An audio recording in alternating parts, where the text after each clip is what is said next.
bell above the door jingled as Henry Vickers stepped into the bookstore.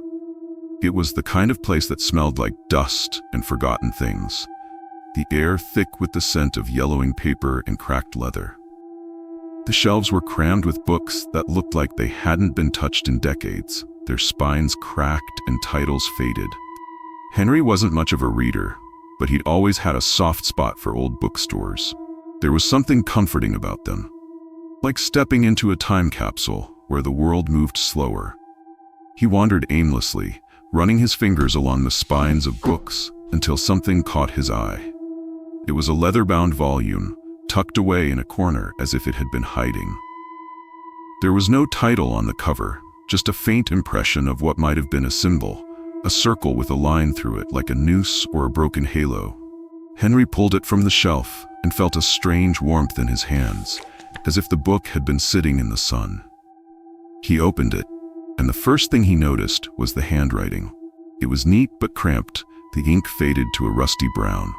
The pages were filled with stories, short, vivid accounts of people's final moments. A man struck by a car while crossing the street, a woman who choked on a piece of steak at a dinner party, a child who drowned in a lake on a summer afternoon. Each story was detailed, almost clinical, as if written by someone who had been there. Henry flipped through the pages, his curiosity growing. The stories were unsettling, but they felt like fiction. That is, until he saw his name. Henry Vickers, the page began. Age 42, died at 11:47 p.m. on October 31st in his home at 17 Maple Street. Cause of death, asphyxiation. His breath caught in his throat. The words were precise, unflinching. They described his house, his bedroom, even the book he'd been reading before bed. It was all there, down to the last detail. Henry slammed the book shut, his heart pounding. It had to be a coincidence, some kind of prank, but deep down he knew better. The book had felt alive in his hands as if it had been waiting for him. He bought it without thinking, handing the cashier a crumpled $20 bill. The old man behind the counter didn't say a word, just nodded as if he'd been expecting Henry. The bell jingled again as Henry stepped back into the cold autumn air, the book tucked under his arm like a secret. That night, Henry couldn't sleep. He sat in his living room, the book open on his lap. He'd read through dozens of entries, each one more disturbing than the last. There was a pattern to them. The people in the stories always died in ways that felt inevitable, as if their fates had been sealed the moment their names were written. And then there was the last line of every entry, always the same. And so it ends. Henry's own entry was no different. It described how he would die in his sleep, suffocated by an unseen force. He tried to laugh it off, but the laughter died in his throat. The book felt heavier now, as if it were feeding on his fear. Over the next few days, Henry became obsessed. He carried the book everywhere, reading and rereading the entries. He started to recognize some of the names: a local bartender, a woman he'd seen at the grocery store, a neighbor down the street. And then, one by one, they began to die, exactly as the book had described. Henry tried to warn them, but it was no use. The bartender laughed him off, only to be found dead the next morning, his car wrapped around a tree.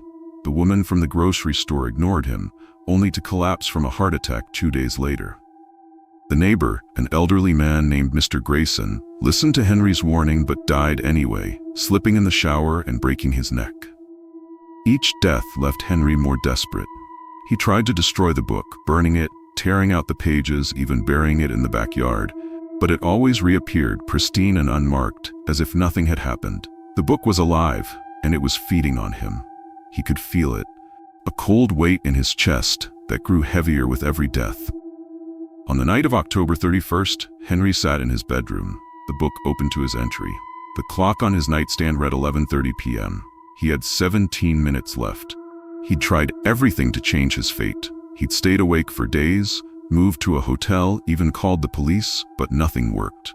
The book was always one step ahead, its predictions unfolding with terrifying precision. And now, as the minutes ticked by, Henry realized there was only one way out. He grabbed a pen and turned to a blank page at the back of the book. His hands shook as he wrote, the words spilling out in a frantic scrawl. Henry Vickers, he wrote, age 42, died at 11:47 p.m. on October 31st in his home at 17 Maple Street. Cause of death? Self-inflicted gunshot wound. He set the pen down and reached for the gun he'd bought earlier that day. The clock read 11:46. "And so it ends," he whispered. The gunshot echoed through the house, but no one heard it. The book lay open on the bed, the ink on the page still wet. And then, slowly, the words began to change. The entry rewritten, the story complete. The book was satisfied. For now. The bell above the door jingled as a young woman stepped into the bookstore. She wandered the aisles, her fingers brushing against the spines of old books until she found it, a leather-bound volume with no title, just a faint impression of a circle with a line through it.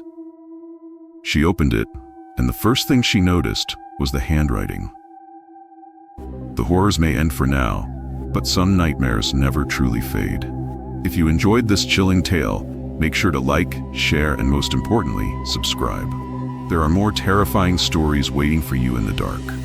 Click the bell icon unless you prefer to be caught off guard by the next nightmare. Sleep tight if you can.